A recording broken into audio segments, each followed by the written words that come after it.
ফের রক্তাক্ত শাসক দল, 21 দিনে খুন 6 তৃণমূল নেতা। এবারের ঘটনা হুগলির কোন্নগরের।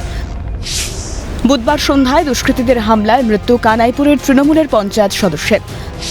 ধারালো অস্ত্রের এলোপাথারি কোপে নিজের অফিসের সামনেই মাটিতে লুটিয়ে পড়লেন তৃণমূল পঞ্চায়েত সদস্য পিন্টু চক্রবর্তী।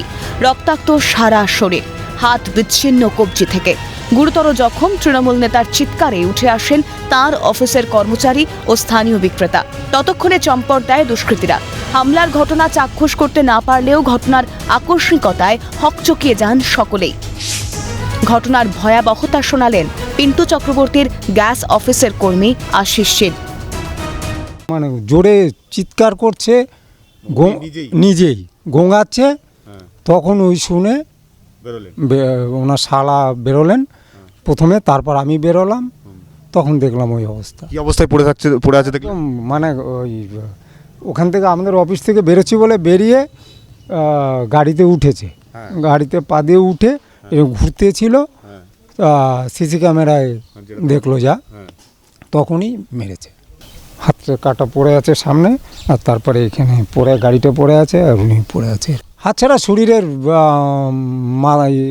মাথায়, ঘাড়ে, মানে ওইগুলো তো কোপানো দাগ। উনি বলছে বাঁচাও বাঁচাও, আমায় নিয়ে যাও নিয়ে যাও। কে এত জোর চিৎকার করছে? তখন আমরা দেখতে গিয়ে দেখি মুন্নাদা।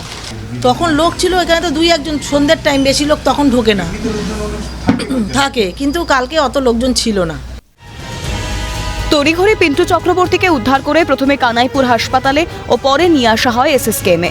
রাতে এসএসকেএমেই মৃত্যু হয় তার। কিন্তু কেনই খুন? ব্যক্তিগত শত্রুতা নাকি রাজনৈতিক আক্রোশের জেরে এলাকায় জনপ্রিয় তৃণমূল নেতাকে খুন করা হলো? ধন্দে পিন্টু চক্রবর্তীর পরিবার ও দলীয় কর্মীরা। ইতিমধ্যেই অজ্ঞাত পরিচয় দুষ্কৃতীদের বিরুদ্ধে উত্তরপাড়া থানায় এফআইআর দায়ের পরিবারের তরফে। কানাইপুর বাজারের সব দোকানের সিসিটিভি ফুটেজ খতিয়ে দেখে তদন্ত শুরু পুলিশের। ভালো মানুষ ছিল, ওর এরকম হলো মানে আমরা ভাবতেই পারছি না। আর ওরকম 7টা 7:30টার সময় পাবলিক প্লেসে এরকম করে ওকে মেরে দিয়ে চলে গেল। না, এরকম কারোর সাথেই ছিল না। ও প্রচন্ড হেল্পফুল মানুষ ছিল, সবাইকে তো হেল্প করতে লাগে, সবাইকে আপনারা খোঁজ নিয়ে দেখুন, সবাইকে হেল্প করতে। পুলিশ সূত্রে এখনো পর্যন্ত যেটা জানা যাচ্ছে, 2জন দুষ্কৃতী একটি বাইকে করে এসেছিলেন, তাদের সঙ্গে ধারালো অস্ত্র ছিল। তারা কিন্তু তার অফিসের বাইরে অপেক্ষা করছিল।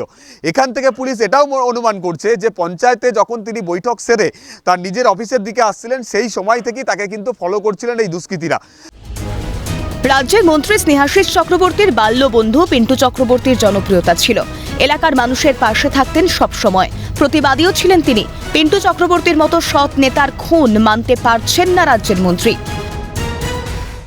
পিন্টু রাজনৈতিক কর্মী এবং আমার একদম স্কুলের বন্ধু, মানে আমাদের সাথে পুরো পারিবারিক সম্পর্ক। আমরা নিজেরাই বুঝতে পারছি না যে কারা এইভাবে ওকে মারলো। আজ তবে পুলিশ তদন্ত করছে, পুলিশ সক্রিয়ভাবেই নেমেছে। দোষী যারা আছে তারা তো ধরা পড়বে, তাদের শাস্তি হবেই। কিন্তু পিন্টু অত্যন্ত ভালো ছেলে এবং সে সমাজেরও কাজ করত।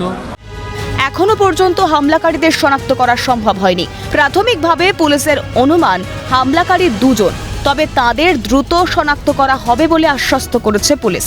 ইতিমধ্যেই সিসিটিভি ফুটেজে পিন্টুর অফিসের সামনে 2জনকে ঘুরতে দেখা গিয়েছে। পিন্টুর অফিসের বাইরে এরা কারা? আদৌ তৃণমূল নেতার খুনের সঙ্গে তাদের যোগ আছে কিনা খতিয়ে দেখছে পুলিশ। ঘটনাস্থল সরেজমিনে ঘুরে দেখেন তদন্তকারী আধিকারিকরা। ক্যামেরায় সঞ্জীব চক্রবর্তীর সঙ্গে মফিজুল ইসলাম, সমিত সিনহার রিপোর্ট, ক্যালকাটা নিউজ।